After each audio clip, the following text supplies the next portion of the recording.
At Thanksgiving, my sister discovered I had $12 million, and my family demanded I give it to her, claiming she deserved it, ma. Hello, everyone. Before we begin today's video, I need your help. We've noticed that the channel is losing traction, and subscribing is one of the best ways you can help us. It's quick, free, and allows us to continue bringing you great content. Your support means everything. Let us keep this channel growing collectively. Thank you very much. Now, let's begin the video. Using a throwaway for obvious reasons, with certain specifics modified to preserve anonymity. So, I'm Sarah, 38, female, and I need to get this off my chest. Do you know those family dynamics in which one child can do no wrong, while the other appears to be invisible? Yes. Welcome to my life. Everything was very typical until I was 8. I was an only kid, and while my parents were not particularly warm and fuzzy, they were present, I suppose. Mom would help me with my homework, and Dad would occasionally take me fishing on Lake St.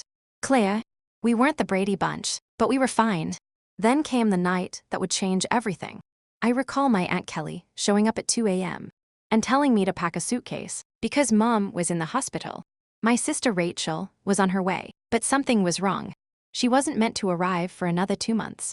The following few weeks were a flurry of hospital visits and hushed chats. Rachel was really little.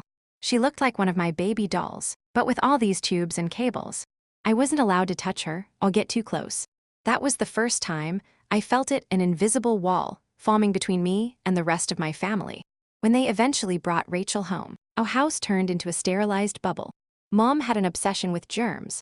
I'm talking industrial-strength disinfection throughout, hand sanitizer stations in each room, and constant cleaning. The harsh odor of bleach still causes me distress to this day. But here's the bit that really messed me up. Whenever I showed the slightest symptom of illness, I was whisked off to either Grandma Marie's or Aunt Kelly's house. I mean, every time. Sneeze once, pack your bags. A mild cough, you're off to see Grandma. At first, I thought it was enjoyable. Grandma Marie would make cookies, and Aunt Kelly had a fantastic collection of Nancy Drew books that I was working my way through. But children are not stupid. After a while, you begin to understand what is actually going on. You are not being sent away on adventures. You are being handled as a threat, as if your entire existence could damage your beloved sister. I tried everything to gain their attention in a healthier manner. Honestly, everything. Got all A's. Mom would scarcely look up from Rachel's most recent doctor's appointment calendar. First prize in the science fair with a project about renewable energy. Dad just asked if I could store the display board in the garage, since Rachel is allergic to cardboard dust. Is that even a thing? The real kicker came when I was 12. For months, I'd been practicing for the school talent show, teaching myself to perform bridge over troubled water on the piano. I know it's a little too obvious. Rachel had a 99.1 degree Fahrenheit fever on the night of the show. Guess who did not have anyone in the audience? Meanwhile, 2 weeks later, the entire family, including both sets of grandparents, attended Rachel's 15-minute flute recital, during which she essentially killed hot cross buns. Rachel immediately learned how to use the system. By the age of 7, she had outgrown any real health difficulties, but that didn't stop her from performing. Headache, must remain home from school. Feeling tired, someone else, guess who, should perform her tasks. Worried about a test, Mom would literally call the school to have the deadline extended. I began spending more and more time in my room, immersed in books about art history and antiques. It's funny how life works out sometimes. My room became my sanctuary, mostly, because Rachel claimed she was allergic to my lavender air freshener, so it was the only place she wouldn't go. Do you know what is actually wrong? When she pretended to be sick, a part of me felt grateful. At the very least, I'd be taken to Grandma Marie's, where someone would ask about my day or be interested in what I was about. Grandma was the one who sparked my interest in vintage jewelry. She had an incredible collection of costume pieces that she let me organize and catalog. I suppose I should have regarded it as prophetic. The worst thing wasn't even the clear favoritism. It was how they rewrote history to excuse their actions.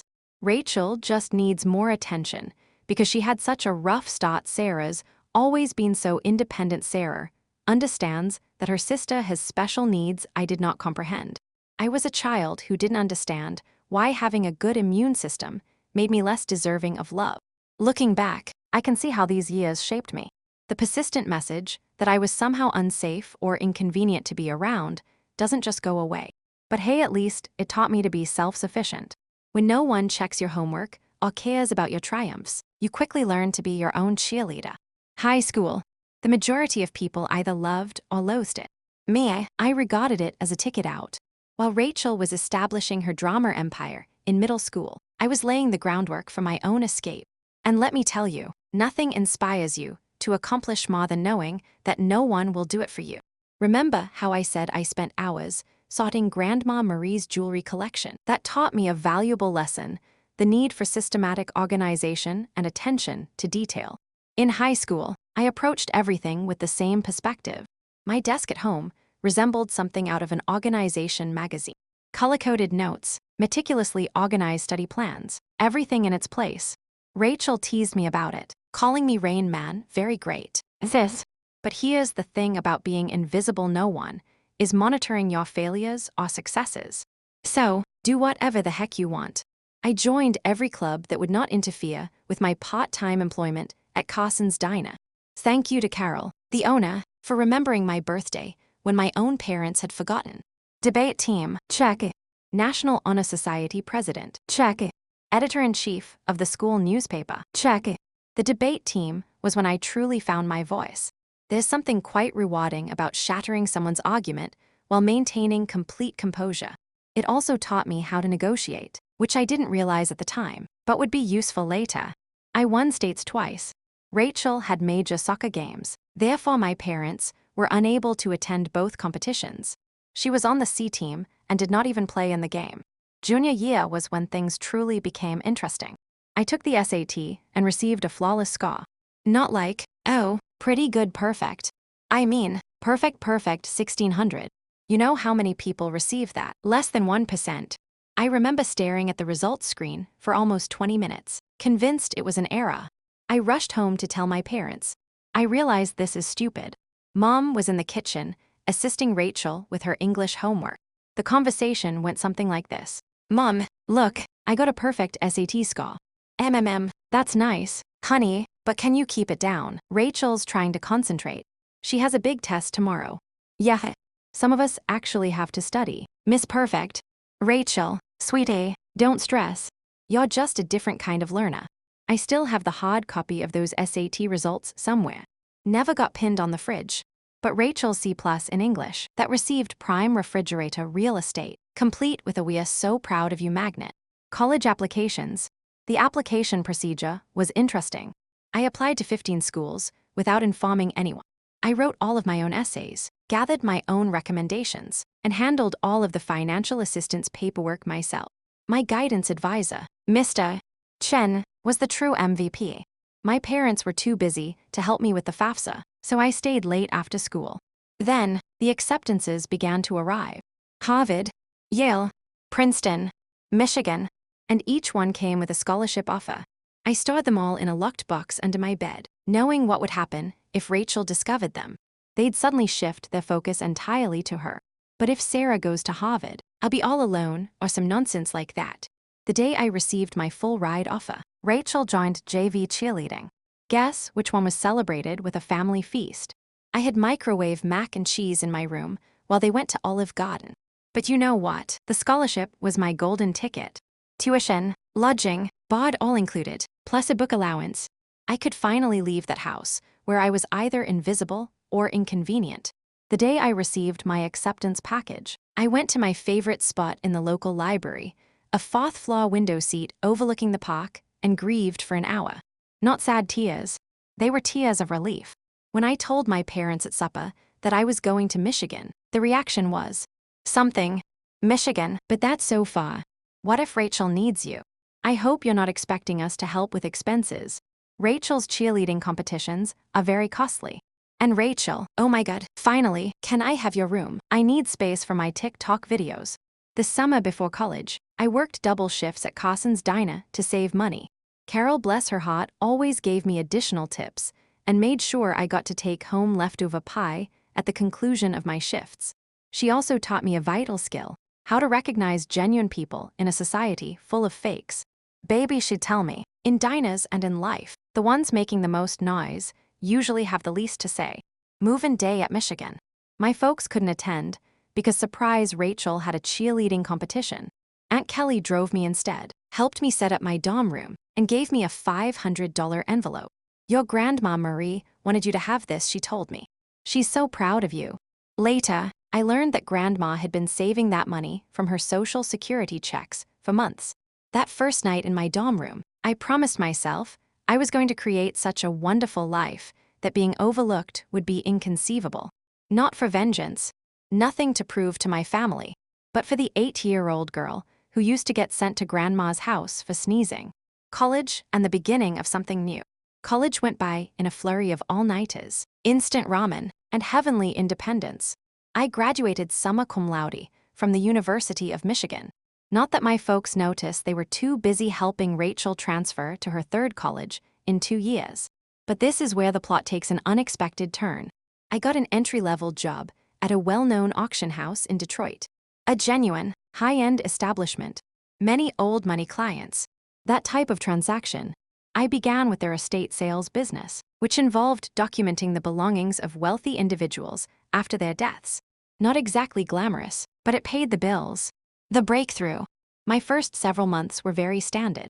Logging countless china sets, categorizing vintage furniture, and so on. Next followed the Kingston estate. Mrs. Kingston was an elderly widow who had died with no children, leaving behind what everyone assumed was a huge collection of costume jewelry rooms filled with the material. This is where those hours at Grandma Marie's came in useful. I'm looking through this stack of jewelry when something catches my attention. It's an Art Deco brooch. Nothing really showy, yet something about it felt different. The weight was unsuitable for costume jewelry. The clasping mechanism was far too complex for a copycat. I believe I spent my entire lunch break that day researching old jewelry markers and signatures. I ended up staying late at the office to use the company's membership to several antique jewelry databases. The more I looked, the more certain I got this was not costume jewelry. It was the real stuff. Problem was, I was the new girl.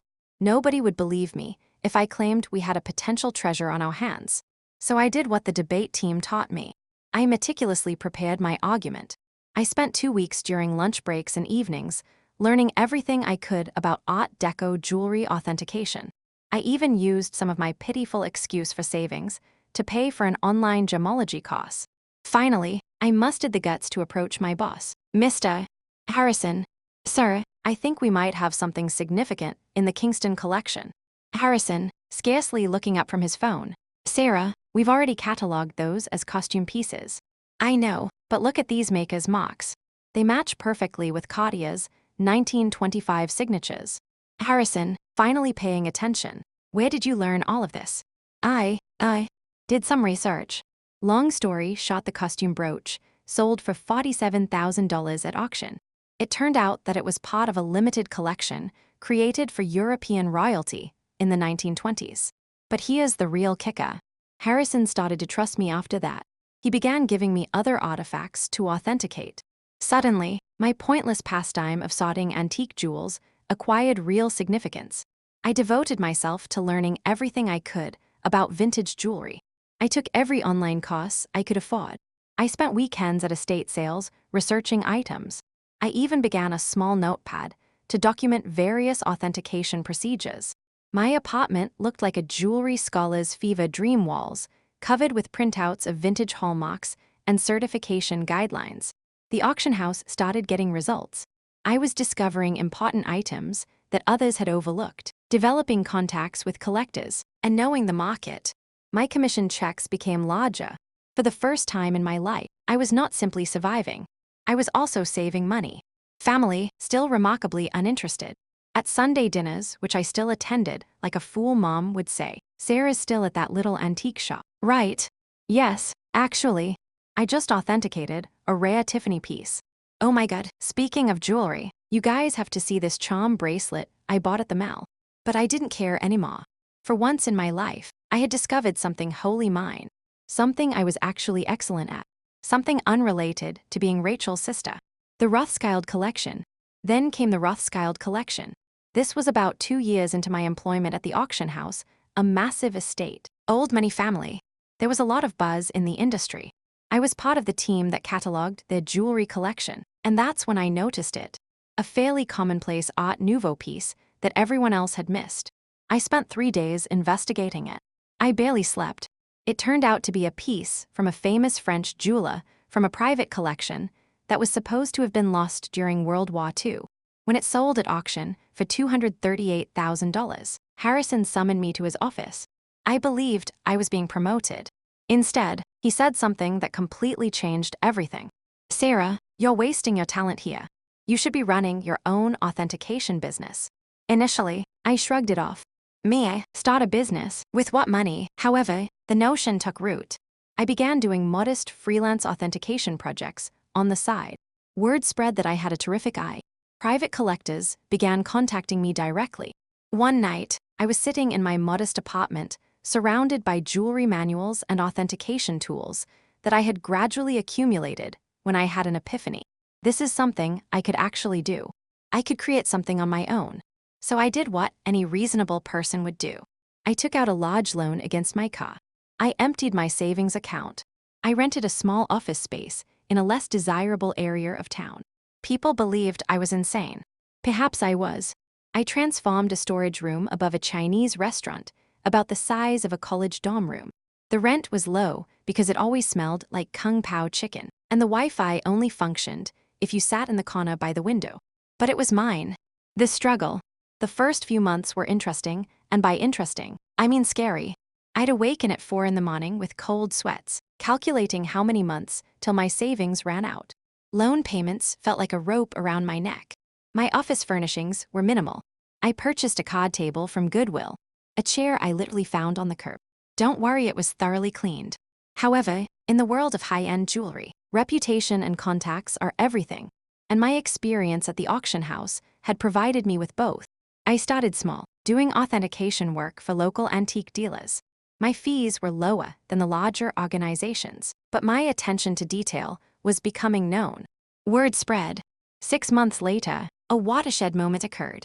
A dealer I had dealt with at the auction house inquired about a collection of Victorian-era brooches. The owner requested confirmation before selling. It turned out to be a massive collection, with pieces from 3 generations of a family. I worked on it for 2 weeks straight, rarely sleeping, documenting everything. I discovered 2 extremely rare pieces that had been misidentified as later replicas. The owner was so delighted with my detailed analysis that she not only paid my fee, but also offered me a 10% commission when the pieces sold. That commission was $86,000, more money than I had earned in the preceding 2 years combined. Suddenly, my phone rang a lot. Private collectors had heard about my knack for finding missed pieces. Estate lawyers sought advice on inherited jewelry. Even my previous auction house began sending me authentication work. I'm quite sure Harrison was secretly helping spread the news. Thanks, boss. Scaling up. By year 2, I'd hired my first employee, Jenny, a fresh gemology graduate who reminded me much too much of myself at that age. Extremely intelligent, yet overlooked because she was quiet. She is now my head of authentication and is well worth her weight in gold. The firm expanded quicker than I could have predicted. Moved to a proper office, downtown Goodbye, Kung Pao chicken smell. Created a team of specialists. I'd earned a reputation for finding misplaced items. You wouldn't believe how many important historical jewelry items get misidentified as costume jewelry in people's attics. Keeping it secret from my family. However, success came with its own set of obstacles. The bigger we became, the harder it became to keep it a secret from my family. They still thought I worked in an antique shop. Rachel would make sarcastic remarks during family dinners. "Sarah, I have some old jewelry I was going to donate to Goodwill. Maybe your little shop would want it." Me, having just authenticated a $1.2 million item that morning. "Sure, I'll look into it." Mom would introduce me to everyone as my other daughter. "She works with old jewelry or something." Meanwhile, I was quoted in Forbes Luckily under my company name, and we had recently built our 3rd office. Keeping the secret became almost enjoyable. Like this private joke with myself. I'd sit at Sunday dinner in my Target-looking outfit, which was actually Chanel, listening to Rachel speak about her entry-level marketing job, knowing I had just closed a deal for more than her annual income. I even started playing tiny games with myself, like wearing authentic Harry Winston pieces to family gatherings, and seeing whether anyone noticed. They never did. Rachel once spent 20 minutes showing off her $200 Michael Kors watch. I was wearing a vintage Patek Philippe that cost more than her car. Managing growth. However, the real challenge was managing growth.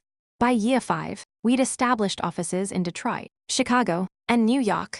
I spent more time on airplanes than in my own bed. We built a reputation for discretion. It turns out that many wealthy people want their jewelry verified without the rest of the world knowing. The money was substantial. We needed to hire a large team of financial advisors. Nonetheless, I maintained a relatively modest lifestyle.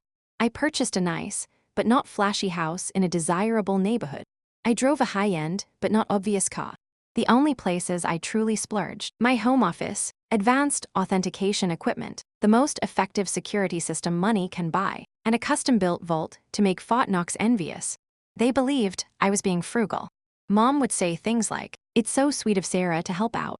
She must be eating nothing but ramen to manage it." Meanwhile, I had just completed a deal that earned me a commission greater than their mortgage. You know what's strange about success? The more you have, the more difficult it is to explain to others who have always perceived you as inferior. It's like explaining color to someone who has only ever seen black and white. They lack the necessary context. But every Sunday, I'd travel to my parents' house for dinner, playing Sarah, the modest antique shop worker. The cognitive dissonance was becoming ridiculous. I'd spend my mornings on conference calls with Dubai collectors, my afternoons authenticating million-dollar pieces, and my evenings at my parents' house in carefully chosen plain clothes, eating Mom's overcooked pot roast, while Rachel dominated the conversation with stories about her latest marketing triumph, usually something like bringing her boss's coffee without spilling it. A defining moment. One Sunday is very memorable in my mind. I had just completed a huge transaction, authenticating a missing Cartier piece that had been sitting in someone's safe deposit box for 40 years. The commission was 7 figures. I drove directly from the meeting to my parents' place, still excited from the successful authentication. "Sarah, honey, is everything okay? Your clothes are looking a bit worn." "Oh, you know." Trying to save money, I said, wearing a $3,000 cashmere sweater that I had purposefully chosen for its subtle appearance. "Well, if you'd gotten a real job instead of playing with old jewelry." "Rachel, be nice. Not everyone can be as successful as you." I almost choked on my pot roast, trying not to laugh. The anonymous transfers. Monthly payments to my parents began about this time. Aunt Kelly informed me that they were struggling to pay Rachel's educational loans and medical bills. Mom casually mentioned they might have to sell the house. I couldn't let that happen. Despite everything, it was still the home I grew up in. So I initiated an anonymous monthly transfer of $5,000 to their account. When asked, I said I was giving $1,000 by living on rice and beans. They imagined the rest came from Aunt Kelly or another family member. Rachel, of course, claimed responsibility for inspiring family members to help. Watching Rachel spend my money. The money was helpful, but it also had unexpected consequences. My parents began treating me with a strange combination of sorrow and patronizing pride, as if I were some kind of noble poverty case, sacrificing everything to support the family. Meanwhile, Rachel's spending became more extravagant. She'd arrive for dinner with new, expensive bags, claiming they were outlet finds. They weren't. I can recognize a genuine Gucci at 20 pesos. She began taking extravagant vacations and bragging on Instagram about her fortunate life. I'm very convinced she used my support money for shopping sprees. However, I remained silent. The irony was simply wonderful. The MBA drama. Then came the college fund drama. Rachel revealed that she wanted to return to school for her MBA, another private university. Of course, only the best for the golden child. Mom contacted me in tears, explaining how they couldn't afford it. Maybe Rachel could look at state schools, I said. They have good programs too. Oh, honey, you don't understand. Your sister needs to maintain certain standards. But speaking of helping, could you increase your monthly contribution for a few years? I increased it to $7,000 per month. My accounts were unaffected, but witnessing them praise Rachel for taking initiative with her education while assuming I was living on ramen to help out, that stung a little. The actual kicker, I was giving a guest seminar at the same business school Rachel wanted to attend. My family didn't know that. The dean personally invited me to give a lecture on luxury goods authenticity and business growth. I had to come up with an excuse as to why I couldn't attend Sunday dinner that week.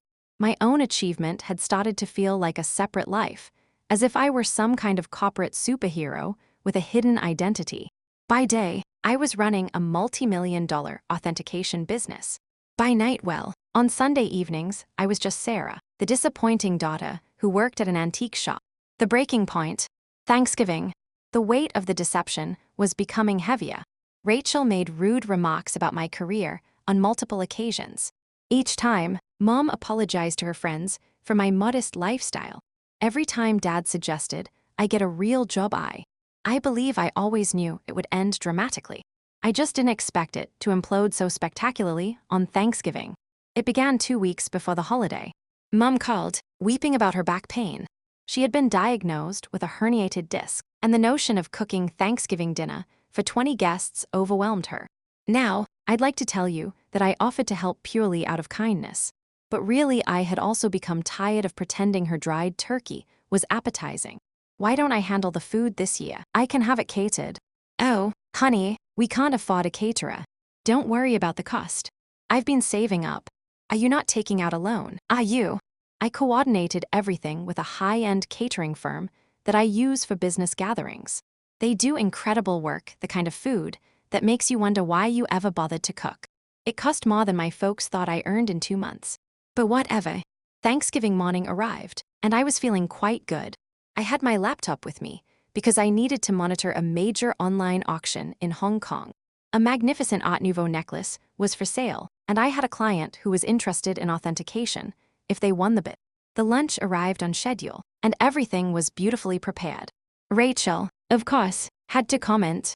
Store-bought stuffing. Really? Sarah, Mom's is so much better.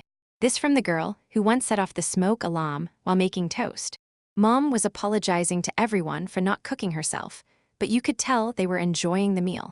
Rachel went quiet after tasting the maple-glazed Brussels sprouts, which, by the way, cost more per plate than her weekly grocery budget.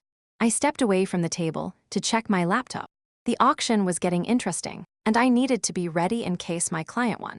I set up in my old bedroom, which Mom had kept exactly the same since high school. Meanwhile, Rachel's room had undergone 3 renovations. That's when everything went wrong. I had left my authentication program running, with multiple tabs open displaying various accounts and current contracts. Rachel came in without knocking. Some things never change. She wanted to borrow my phone charger. She saw my laptop screen, and she realized this was her chance to finally expose how pathetic her older sister really was. Let's show everyone what Sarah's really been up to. Before I could stop her, she took my laptop and walked into the dining room. The big reveal. Picture this: 20 people, including aunts, uncles, cousins, and my parents, full of gourmet turkey, and half-drunk on expensive wine, which they thought was from Trader Joe's. Time to see what kind of important work Sarah's doing on Thanksgiving. She flipped the laptop around triumphantly, apparently intending to humiliate me with whatever minor antique transactions she assumed I was tracking.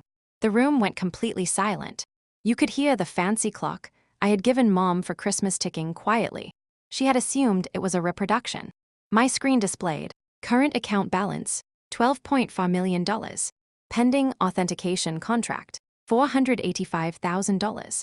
Recent transaction, $1.2 million, Hong Kong auction. Company's quarterly profit report, $4.2 million. Rachel's face shifted through 5 different emotions in 3 seconds. The final one landed somewhere between astonishment and nausea.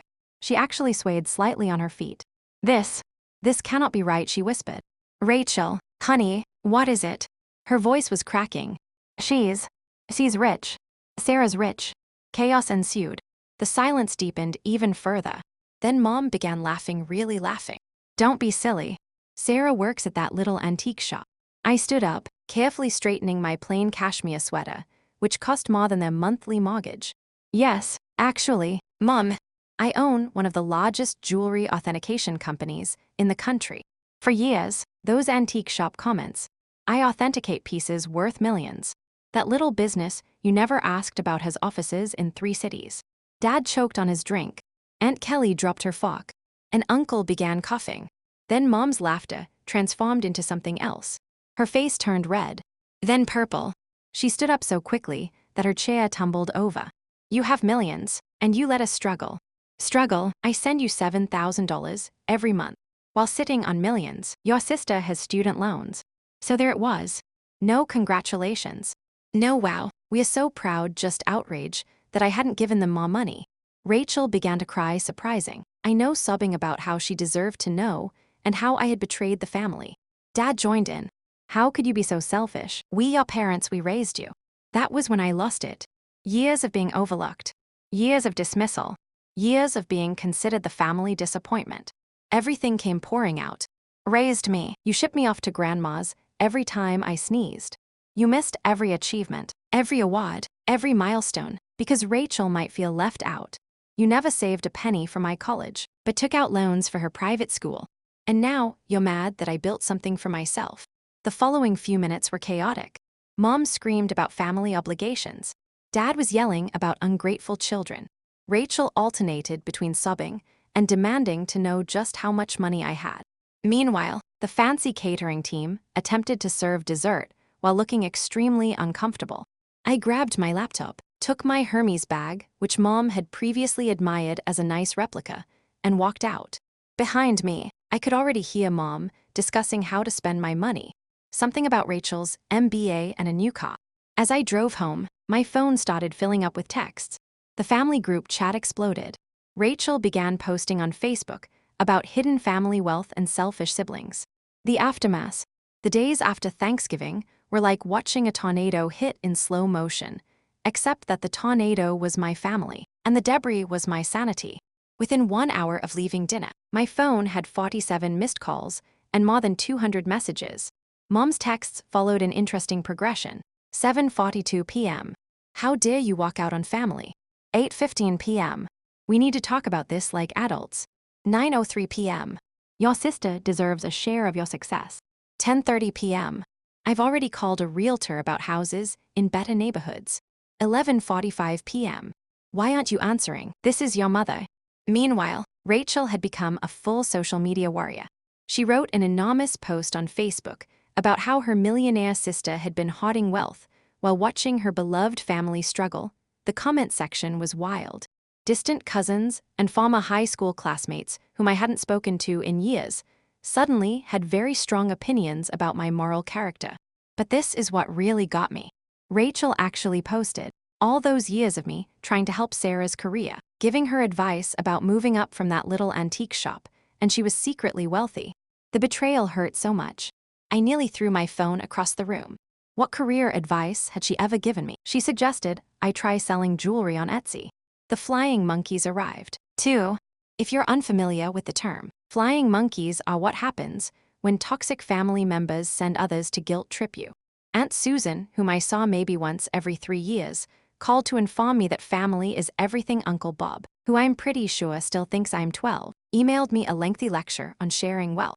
Even my third cousin's wife's sister felt compelled to share her thoughts on family obligation. But the real drama began when they arrived at my office. I came in on Monday morning to find Mom, Dad, and Rachel sitting in our reception area. They had told Jenny, my receptionist, that they had an appointment for authentication services. Rachel clutched her Michael Kors bag as if it were worth something. The conversation went about as well as you'd expect. We've discussed it as a family. A family discussion without the family member you're discussing. Mom, ignoring that, and we think it's only fair that you set up trust funds for everyone. I need at least $2 million to start my new life properly. Your mother and I would like to retire. We are thinking a beach house in Florida. Did you miss the part where I've been sending you $7,000 monthly? That's nothing compared to what you have. You owe us. I owe you for what? Exactly, the years of being ignored, the missed graduations, the constant comparisons. Don't be dramatic. Sarah, we gave you everything. No, I gave myself everything. And you know what? Right there, in my own office lobby, I took out my phone and canceled the monthly transfers to their account. Mom gasped as if I'd slapped her. Rachel began her crying performance, but quickly stopped when she saw it wasn't working. Then things got ugly. They refused to leave. I had to call security. Seeing my 60-year-old mother being escorted out while yelling about ungrateful children was surreal. Jenny asked whether I wanted to press charges. I said no. However, I did have their names placed on the building's do not admit list. The harassment lasted for weeks. New phone numbers, fake email addresses. They even tried to contact me through my company's customer service line. I finally had to send a formal legal notice threatening harassment charges. Mom then played her final card. She called Grandma Marie. But here's the thing about Grandma Marie, she is wiser than all of them combined. Her response, good for Sarah. About time someone in this family succeeded on their own terms. Mom did not speak with her for 2 months after that. It has been 6 months since Thanksgiving. I relocated to a new home with better security. I changed all my numbers. The company is doing better than ever. It turns out that my family situation actually attracted several high-profile clients who respected how I handled it. Rachel continues to post passive-aggressive updates about toxic wealth and family betrayal, apparently. She is starting her own jewelry authentication firm. Good luck with that. Mom and Dad finally stopped reaching out when my lawyer sent them an official letter outlining how harassment charges would affect their lives. They are now telling everyone that they never wanted my money anyway and that they are praying for my salvation. What's the best part? For the first time in my life, I feel free. No more Sunday dinners full of quiet insults. No more downplaying my accomplishments to spare their feelings. No more financing the Rachel show. My therapist says I am finally establishing healthy boundaries. I say I am finally living authentically. So that is my story. Thanks for allowing me to share it. Special thanks to the catering